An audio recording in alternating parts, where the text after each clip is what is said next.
தமிழ்நாட்டுக்கு மேற்கு இருக்கிற ஒரு மலைக்கு பேர் என்ன? மேற்கு தொடர்ச்சி மலை. அது எங்க ஆரம்பிக்குது? கன்னியாகுமரி மாவட்டத்துல ஆரம்பிக்குது. எங்க முடியுது தெரியுமா? மகாராஷ்டிரா வரைக்கும் போகுது, பம்பாய் வரைக்கும் போகுதுன்னு வச்சுங்களேன். பம்பாயில, கர்நாடகால, கேரளாவில, தமிழ்நாடு, கேரளா எல்லாத்துக்கும் அது போது. கோவாவில இதுதான் அந்த மேற்கு தொடர்ச்சி மலை. இதுக்கு ஒரு கமிட்டி போட்டாங்க. இந்த மேற்கு தொடர்ச்சி மலைய இந்த காடுகளை, வனங்களை, விலங்குகளை, நீர் ஆதாரத்தை எல்லாம் பாதுகாக்கணும். அதுக்கு என்னெல்லாம் செய்யணும், எப்படி சரணாலயங்கள் உருவாக்கணும், எப்படி மிருகங்களை பாதுகாக்கணும்னு 15 வருஷத்துக்கு முன்னாலே கஸ்தூரி ரங்கன் கமிட்டின்னு ஒண்ணு போட்டாங்க. நீங்க பேசின ஐயாக்கெல்லாம் தெரிஞ்சிருக்கோம். அந்த கமிட்டியினுடைய சிபாரிசின் அடிப்படையில தான் நிறைய வேலைகள் செஞ்சாங்க.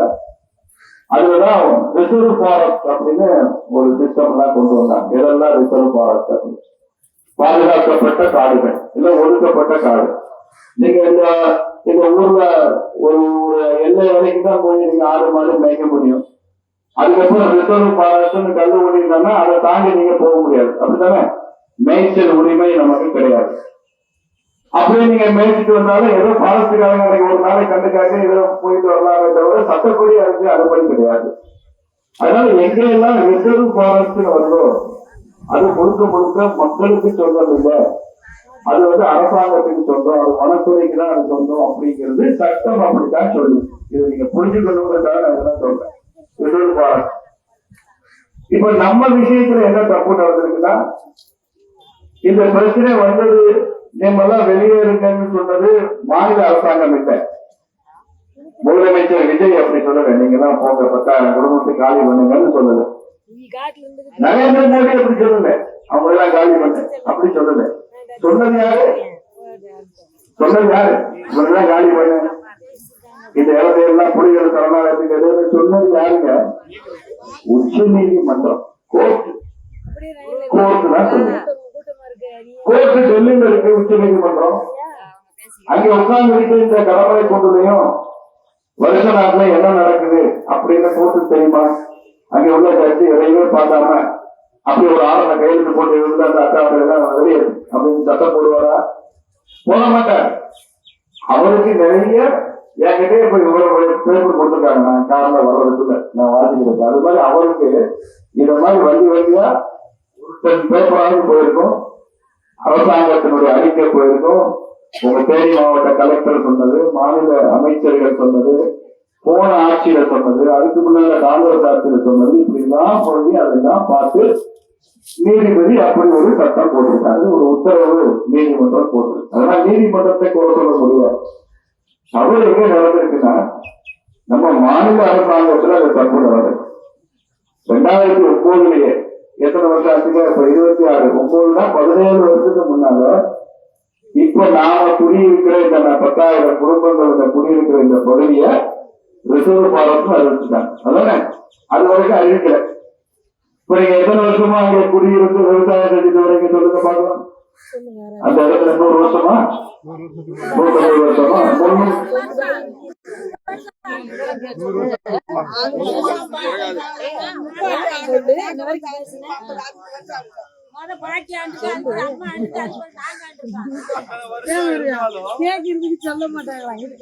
17 வருஷமாதான் இது ரிசர்வ் ஃபாரஸ்ட், பாதுகாக்கப்பட்ட காடு அல்லது ஒதுக்கப்பட்ட காடு, ஒதுக்கப்பட்ட வனம் அப்படி ஆயிருக்கு. கேக்குதா? அப்படி ஆயிருக்கு. அப்ப இந்த பிரச்சனை ஆரம்பிச்சது 2009 தான். அப்ப யாரு ஆட்சி, அந்த ஆட்சி அதெல்லாம் பேச வேண்டாம். அரசியல் பேசுனீங்கன்னா தீர்வே வராது. நம்ம பிரச்சனையை தான் பேசணும், பாலிடிக்ஸ் வேண்டாம். அப்பதான் வந்திருக்கு. அதற்கப்புறம் பல சமயங்கள்ல அரசாங்கம் இந்த பகுதி மக்கள்கிட்ட எந்த கருத்துமே கேட்காம அவங்களா பல முடிவு எடுத்திருக்காங்க. என்னைக்காவது உங்ககிட்ட ஏதாவது கேட்டாங்களா? அவங்களா முடிவு எடுக்கிறாங்க. அவங்க இந்த ஊரை பாக்குறது இல்ல, இங்க வாழ்கிற மக்களை பாக்குறது இல்ல. ஒரு மேப் எடுத்து வச்சுக்கிறாங்க, வரைபடத்தை வச்சுக்கிட்டு ஒரு போட போட்டு இதெல்லாம் காடு, இங்க எல்லாம் ஆள் இல்ல, இவங்க எல்லாம் ஆக்கிரமிப்பாளர் அப்படின்னு சொல்லிதான் இவங்க கோர்ட்டுக்கு தரவுகள் தர்றாங்க.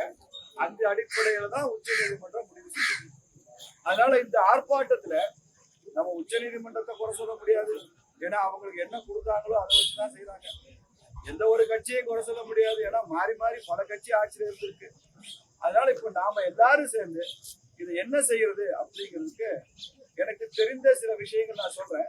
அதுக்கப்புறம் நாம தொடர்ந்து கலந்து பேசலாம். இன்னைக்கு ஒரு நாள்ல பிஜேபி வந்துட்டு போற கட்சி இல்ல.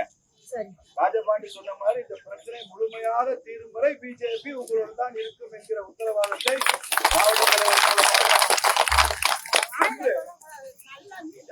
இந்த பாதிக்கப்பட்ட 10,000 குடும்பங்கள் சார்பா ஒரு சங்கம் அமைக்கலாம் நினைக்கிறேன். இருக்கா சங்கம்? ஏற்கனவே சங்கம் இருக்கா?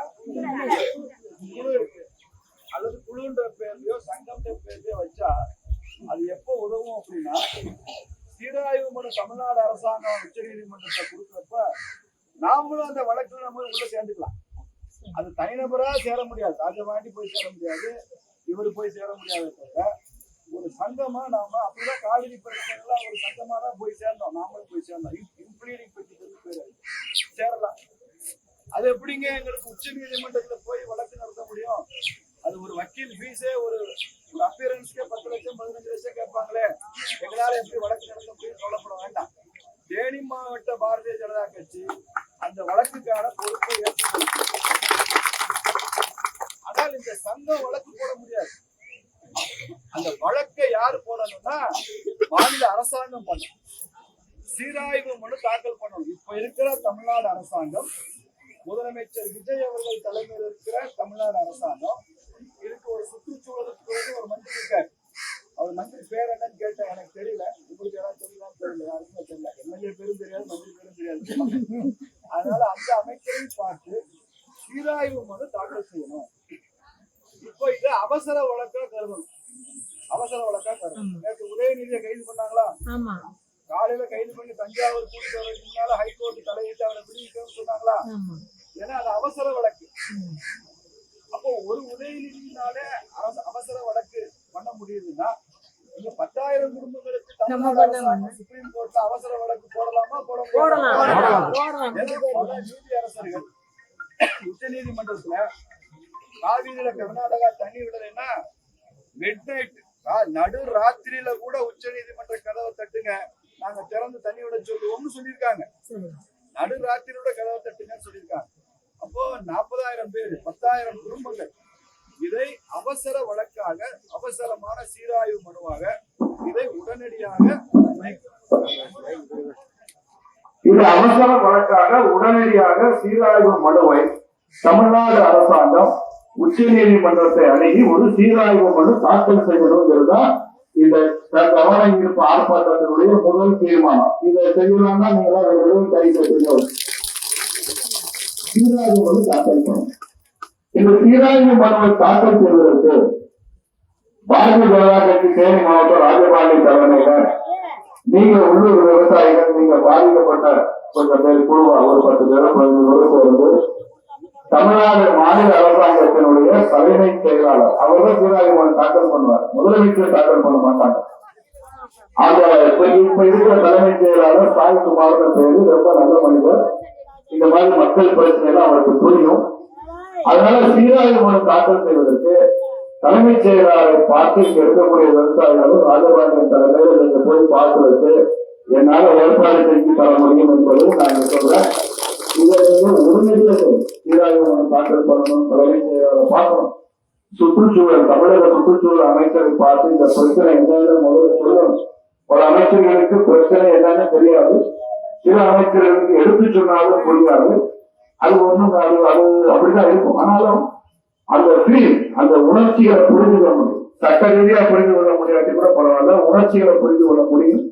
அமைச்சருக்கும் நான் நிச்சயம் சொல்லித்தான் ஆகணும்.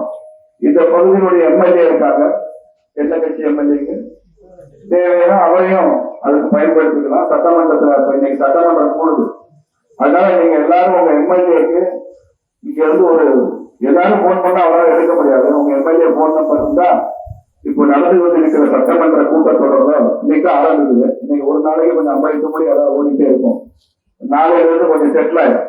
உங்க எம்எல்ஏக்கு ஒரு மெசேஜ் அனுப்பி இந்த சட்டமன்ற கூட்டத்தொடர்ல இந்த 10,000 குடும்பங்களை இங்க இருந்து காலி பண்ணணும்னு சொன்ன ஒரு விஷயத்தை எங்கள் சட்டமன்ற பிரதிநிதியாக நாங்கள் ஓட்டு போட்டு தேர்ந்தெடுத்த நீங்கள் இதை சட்டமன்றத்தில் பேச வேண்டும். நீங்க இன்னைக்கு எஸ்எம்எஸ் போடுங்க, வாட்ஸ்அப் போடுங்க.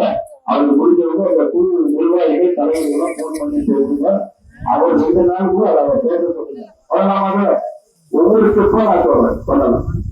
சீராய்வு மனு உச்ச நீதிமன்றத்துக்கு போகும்போது அங்க மத்திய அரசாங்கத்தின் கருத்தை கேட்பாங்க.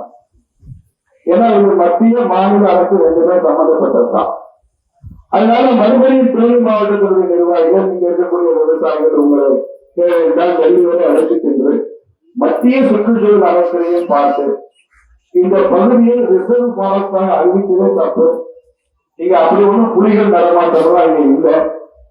புலிகள் அடிச்சு மனுஷங்க இறந்துட்டாங்கன்னோ இல்ல புலி எங்க ஆடு மாடு எல்லாம் கடிச்சு சாப்பிட்டுருச்சுன்னோ வேற ஏதாவது ஒரு கை குழந்தைய கூட புலி கடிச்சு கொதறிட்டு போயிடுச்சுன்னா இத்தனை வருஷத்துல காவல்துறையில ஒரு எஃப்ஐஆர் கூட இல்லை.